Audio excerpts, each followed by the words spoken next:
Hi guys, quick video here on Vince McMahon and the current ratings for WWE television. Wrestling fandom can be a very negative place.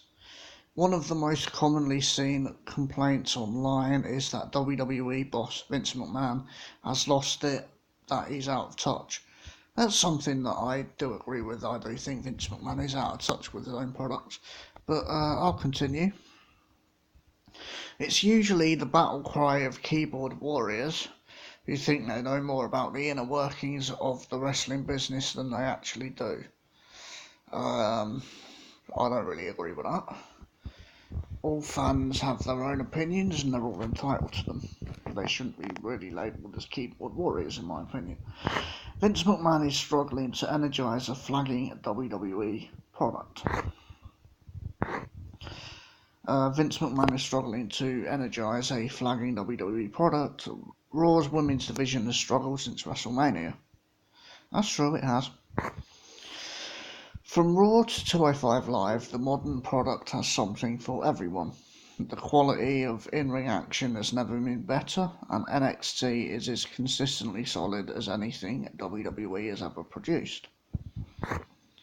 While TV ratings are down, views of WWE content across digital platforms are up to a whopping 7.7 billion in the last financial quarter. And with WWE inking a $1 billion TV deal with Fox, which will see the channel host SmackDown from October, WWE's television product has never been more valuable. Why they would pay $1 billion for SmackDown, I'll never know, but moving on. But creatively, WWE's main roster is in the dumps. Raw especially has been in a disastrous state since WrestleMania, the worst 4 weeks of Raw that most fans can remember. SmackDown too is also down in the dumps since the so-called Superstar shake-up. That's got worse. Even for the fans who try to stay positive and appreciate WWE for what it is, the question needs to be asked: has Vince McMahon really lost it? Talking smack. Post-Mania, WWE television has been dogged by a chaotic and nonsensical superstar shake-up, which is what I was referring to earlier. Tag teams are broken up, superstars jump back and forth without explanation, and others left in limbo. If that hadn't been confusing enough, this week Vince McMahon introduced the wildcard rule. Now, 4 superstars can appear on SmackDown and 4 SmackDown superstars can appear on Raw on any given night. The wildcard rule will effectively end the brand split as we know it, and will only exacerbate WWE's problems. If they're going to end the brand split, which they clearly will, then they should just end it without going through this so-called stupid wildcard stuff. With the Raw and SmackDown rosters already overloaded with talent, with many that don't even make it onto TV each week, having top names jump between brands each week will only force those mid or lower card wrestlers further down the card. Yeah, because they're just going to have their main guys featured on both shows, basically. The whole thing is suddenly needlessly confusing. WWE is just grasping blindly for a short-term fix to its dreary creative and flagging ratings.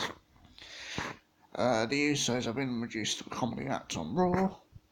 The Usos became one of the modern era's best teams when they switched from cartoonish Samoan characters to, I'm supposed to say characters, I think, to streetwise thugs, and the Revival's in-ring style and attitude is as serious as tag team wrestling gets. It wasn't NXT, but it's not now because they look like shit. But now the Usos are on Raw, they're singing their theme tune and pulling pranks on the Revival, including putting Usi hot cream in the Revival's trunks this week. Garbage. The Revival sold Vince's trademark puerile humour like champs, but it was embarrassing to watch. Funny to absolutely nobody except presumably to Vinnie Mac himself. It's the typical PG humour bullshit, really. And just like the hot cream in the trunks gag, the entire Raw package is woefully outdated. Definitely. On Monday afternoon, my son, now this is the person who's writing the article, this is not me. On Monday afternoon, my son asked me which matches I thought would be on Raw that night. I confidently predicted exactly what actually ended up happening. Money in the Bank opponents AJ Styles and Seth Rollins teaming up to wrestle Baron Corbin and Bobby Lashley. Yeah, you predicted that. They love to have babyface champions and number one contenders teaming up, so yeah, it's easily predictable. Not because I possess some clairvoyant power, but because the WWE booking formula cranks along like clockwork with the same old rusty tropes. And Vince McMahon is the most tired trope of them all, the evil authority figure who tries to make the top superstars' lives hell. No way out. And more than 2 decades after Austin vs McMahon, not to mention the endless reruns of that scenario, the McMahons vs John Cena, the McMahons vs Roman Reigns, the McMahons vs Daniel Bryan, the McMahons vs Shawn Michaels, the McMahons vs Becky Lynch. You get the idea, it's time to retire the authority figure. Definitely, yes. Shane is currently involved in 2 of these feuds, fighting both Roman and The Miz. The rest of Raw has been an incoherent mess. Too many titles, reigning champions pinned on television week in, week out, and wins and losses that mean nothing. 50-50 booking, basically. Bobby Roode seemed to be getting a push when he was repackaged as Robert Roode with a glorious new moustache 2 weeks ago. The following week he didn't even appear on Raw, and this Monday he took a clean loss to Ricochet, ruling Roode out of the Money in the Bank ladder match. So much for Robert Roode's push and Tash then. Cesaro was split from longtime tag partner Sheamus for no reason and now hasn't appeared on TV for 2 weeks. Cedric Alexander was called up from 205 Live and hasn't been seen since. I think he faced Cesaro. The week Cesaro was moved over to Raw, it's the only time Cedric Alexander has been on Raw. Becky Lynch brawls with Lacey Evans for the 100th time. Meanwhile, the Money in the Bank competitors were announced without any qualifying matches or rationale behind why or how they'd earned a spot in the match. They do that right throughout the shows, like each year. That's not just the Money in the Bank thing. But yeah, they definitely should have had qualifying matches. Becky Lynch and Lacey Evans have repeated the exact same brawl 4 weeks running. The rest of the Raw Women's division is so bad it's painful to watch. There isn't really any division, that's why the women's divisions need to be merged, especially now that Becky is holding both titles. But they're overexposing Becky Lynch on these shows by having her defend the Raw and SmackDown Women's titles. She's on both shows most weeks. It is getting too much. Even though I do still really like Becky Lynch. The Viking Raiders, hate that name, but the Viking Raiders have been watered down and lumped with 2 name changes, which has stripped away all the mystique and power of their personas from NXT. On top of all that, fans must endure 20 minutes of promos at the start of the show each week, all to convey information and set up matches that WWE could announce in a matter of seconds without all the endless droning on. Yeah, they should advertise for like what's going to happen on the shows the following week, get fan interest back in the shows, give them a reason to tune in basically. The waffle of each opening promo really sums up Raw overall. It's stagnant and sanitised. Nothing about it feels alive or exciting. That's true. Apart from the in-ring action itself, and you really can't fault the modern superstars wrestling, it's just bad television. Yeah, they've got such a talented roster that they're not utilising it properly. The main roster really should be like NXT. As many fans know, part of the problem is Raw's bloated 3-hour running time.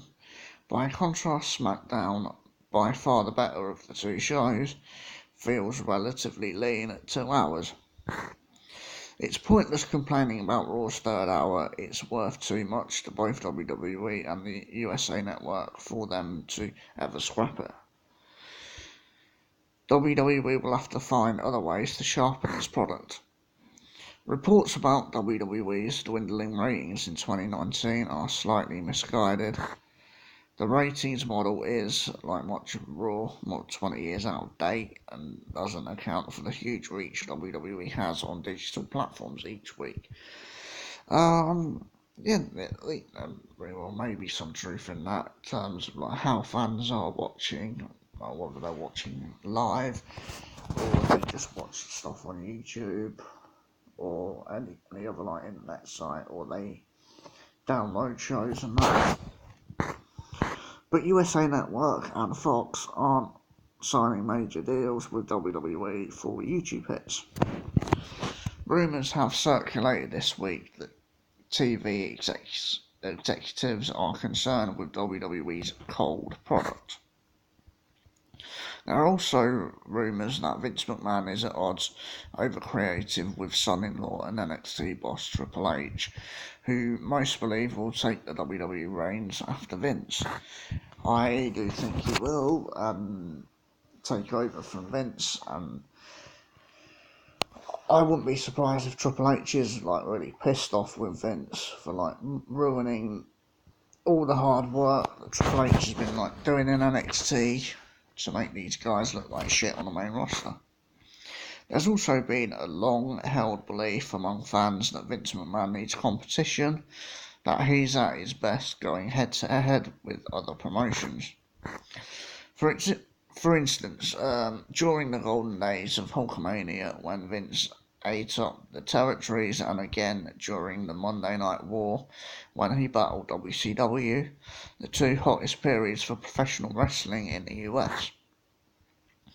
Fans have held on to the idea that with fresh competition, WWE will return to the fearless booking of the Attitude Era. It doesn't need to do that. Like, WWE, like I said earlier on, needs to be more like NXT is. But with AEW on the horizon, nothing has changed, which is arguably the real proof that Vince McMahon has lost it. If AEW is smart, and early indications suggest that it's very smart, it will pitch its product in reaction to everything that WWE is getting wrong. There's a reason that fans broke into chants of AEW on the Raw after WrestleMania, when an exciting title bout was interrupted by the bar and turned into an impromptu tag match after tired booking trip. That would have been the perfect time for Lars Sullivan to debut on Raw. Well, to make his main roster debut. He's been doing a lot of the right things, but not really getting a reaction. And if he ruined the match between Seth Rollins and Kofi Kingston on the Raw after WrestleMania, that would have got him a ton of heat. Anyway, I'll continue. This week, AEW announced a deal with ITV to broadcast its Double or Nothing show on pay-per-view, which, if successful, could lead to a regular deal on the UK's biggest commercial channel, something WWE has never achieved. AEW could now be a genuine mainstream alternative. It's time for Vince McMahon to show that when it comes to booking a creative and exciting wrestling product, he still knows what he's doing, or let someone who does take over. That will be Triple H. Triple H will end up taking over. I have no doubts about that. What he's been doing with NXT over the years has been awesome to watch. And Vince doesn't know what his fans want and has completely lost it. That's my views on this. Anyway guys, if you like this video, then hit the like, subscribe, and don't forget to share, and I'll see you next time.